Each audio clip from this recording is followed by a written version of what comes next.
introduire toutes les lectures que nous allons avoir au temps de ce temps de Pâques. Vous savez que pendant le temps ordinaire, nous suivons l'Évangile, tout simplement, Matthieu, et puis Luc, et puis Marc, les trois synoptiques, que nous suivons page après page. Pour le temps de l'Avent, toutes les lectures des évangiles sont spéciaux, liés à l'Avent. Pour le temps de Carême, chaque jour l'évangile est différent, piqué à droite ou à gauche dans les évangiles, ce n'est pas l'évangile continu. Et pour les 50 jours du temps de Pâques, nous allons avoir exclusivement Saint Jean, jusqu'à la Pentecôte, avec des coupes, c'est-à-dire ce qui a été déjà proclamé pendant le Carême, chapitre 4, la Samaritaine, le chapitre 11, Lazare, le chapitre 8, l'aveugle-né, tous ces grands miracles de Jésus ont été lus pendant le Carême. Donc on ne les reprend pas au temps de Pâques. Et donc on va suivre le reste de l'évangile en Saint Jean. D'abord ces 3 premiers jours, lundi, mardi, mercredi, nous avons, aujourd'hui et demain, nous avons la rencontre avec Nicodème, tellement émouvante, en pleine nuit. C'est un otage, et donc il faut faire très attention pour ne pas être expulsé. Ce cher Nicodème que nous avons approché le samedi saint, et le vendredi saint au soir, avec les saintes femmes mirophores. Et puis, nous aurons la suite en Saint Jean du chapitre 4.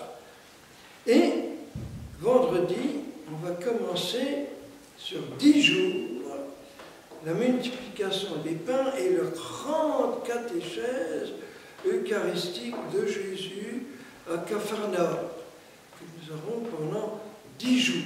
Magnifique, voilà. Après, nous passerons au bon pasteur, au bon berger, le chapitre 10 de Saint Jean.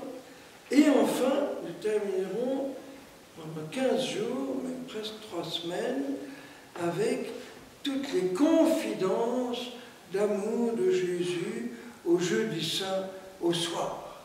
Vous ne pouvez pas évidemment lire le jeudi saint, et c'est très émouvant de les entendre juste avant l'ascension. Voilà. Et après l'ascension, nous aurons la grande prière sacerdotale de Jésus, Jean 17, sur 3 jours. Voilà un petit peu le menu de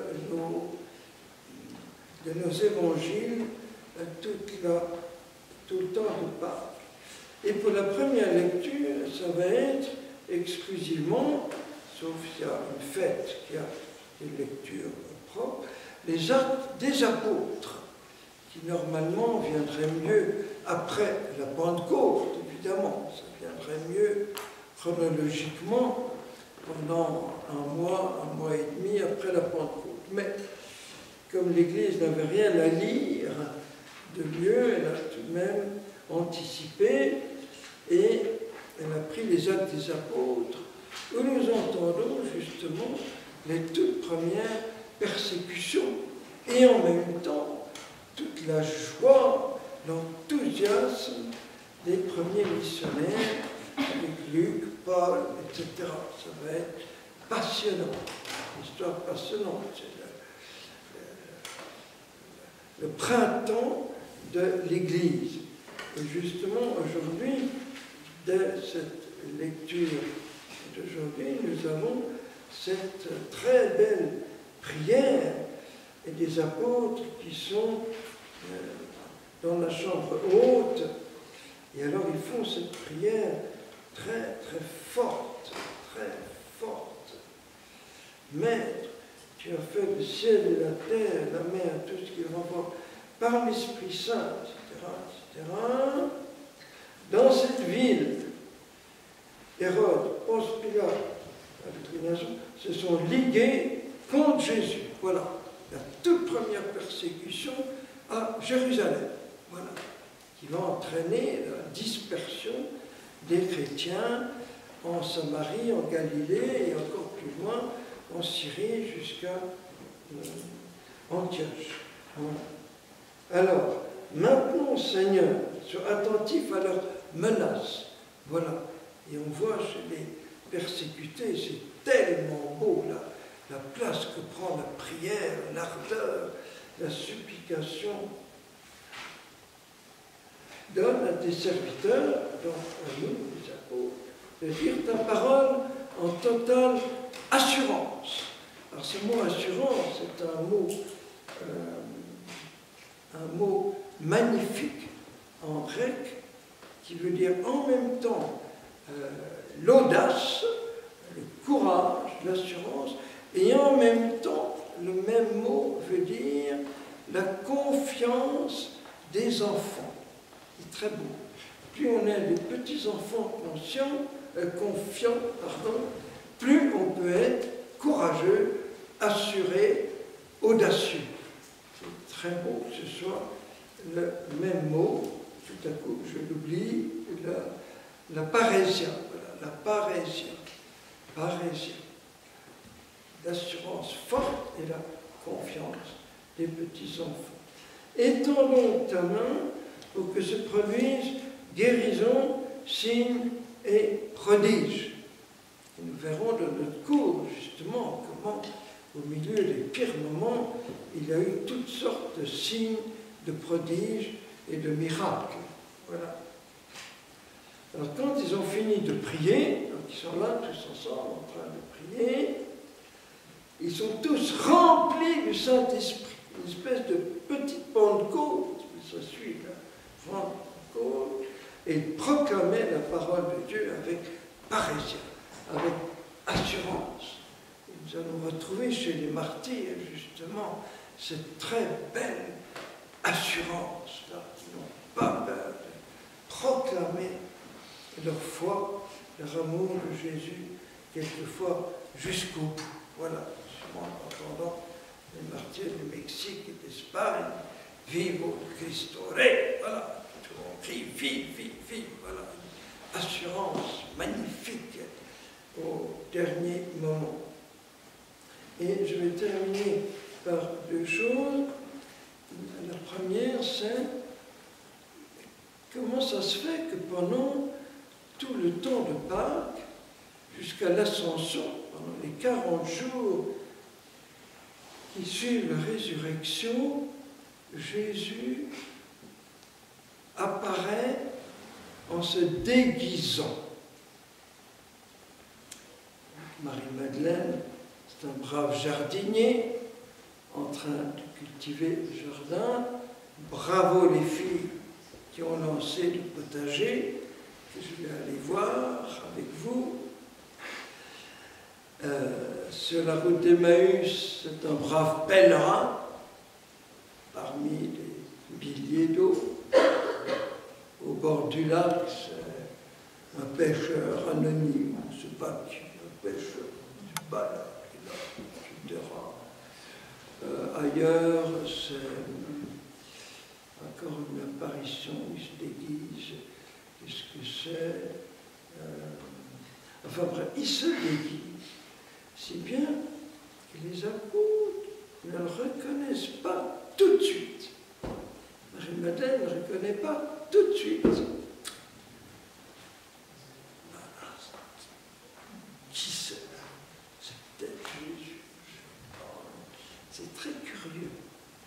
Et je me dis que Jésus veut nous habituer, veut habituer ses apôtres justement à le reconnaître, non pas face à face, en direct, ce qui est le ciel, bien s'il fait une apparition, mais justement comme déguisé, voilé, caché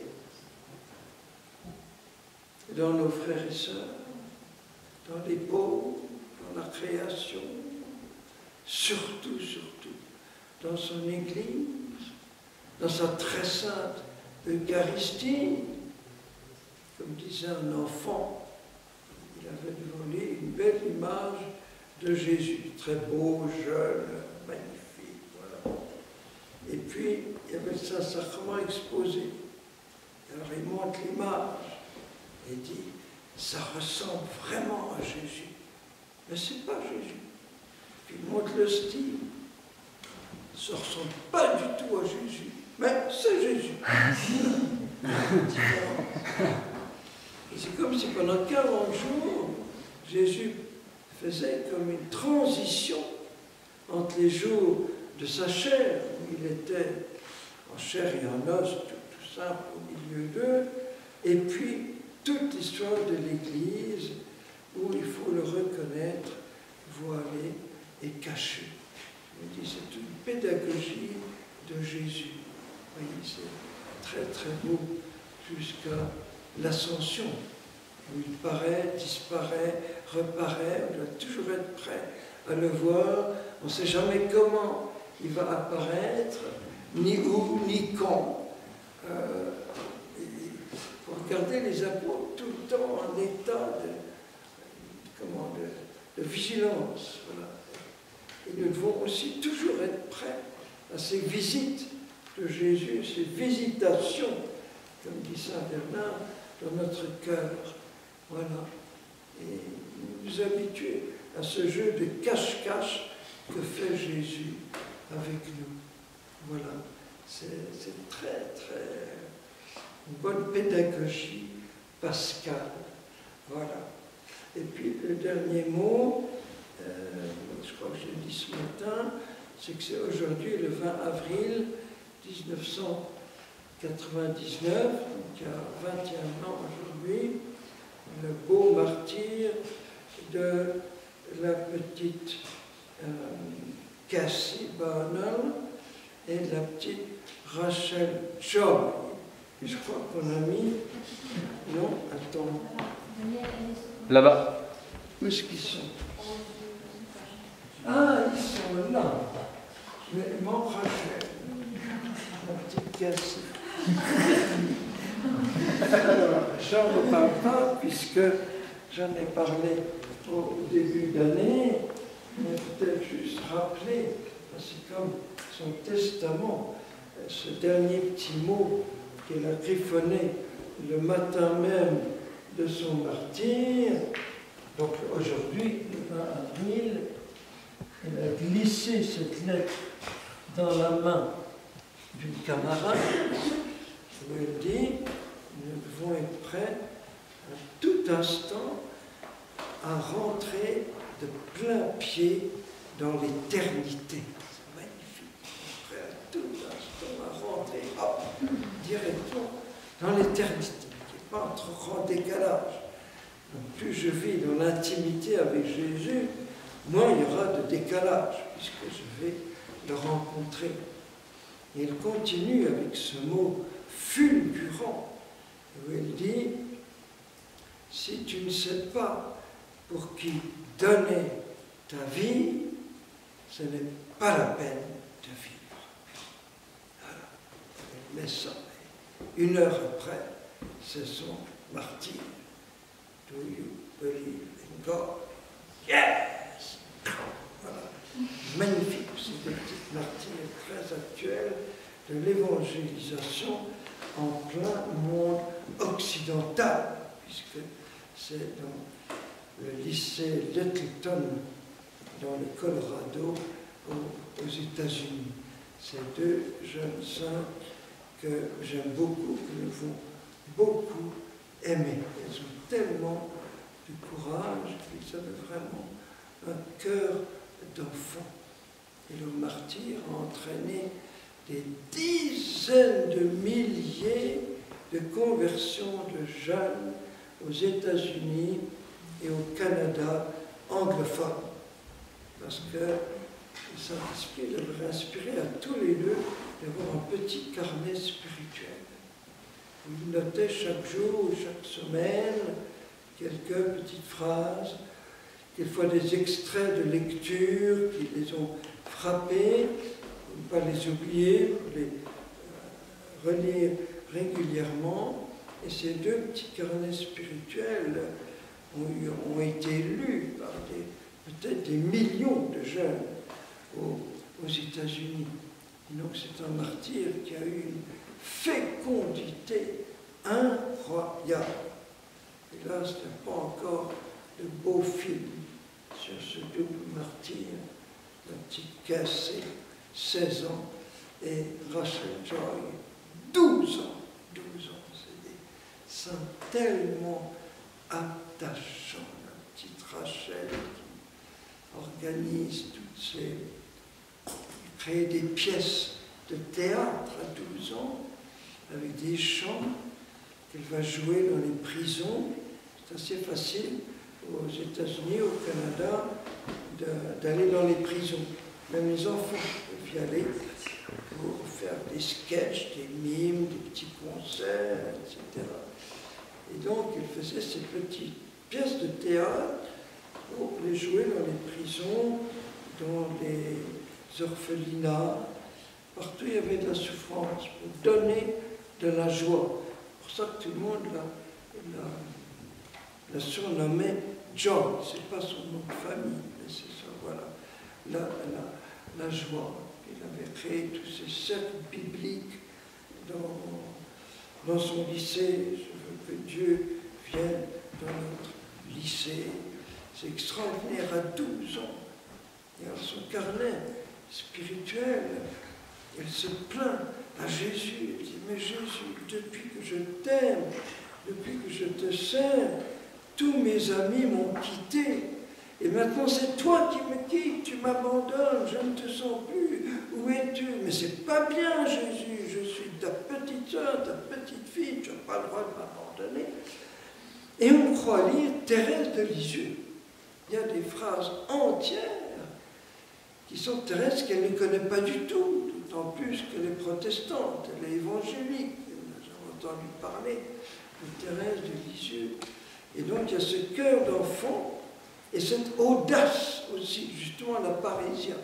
C'est vraiment un petit enfant de Dieu, Rachel, et en même temps cette audace incroyable, parce qu'elle va voir avec quel courage les auteurs de cette vidéo dégueulasse qui a reçu un premier prix avec des viols, des meurtres et tout, elle trouve ça horripilant. Et elle proteste. Comment est-ce qu'on peut donner un prix à des choses aussi horribles? Et elle va voir les auteurs qui vont être justement ceux qui vont la tuer 2 jours après. Quelle audace! À 12 ans, voilà. Do you believe in God? But of course I believe, mais bien sûr j'y crois. So just go and join him. Va le rejoindre, ton Jésus. Voilà. C'est vraiment le martyr à l'état pur pour Jésus. Une petite évangélique américaine de 12 ans du 21e siècle. Voilà.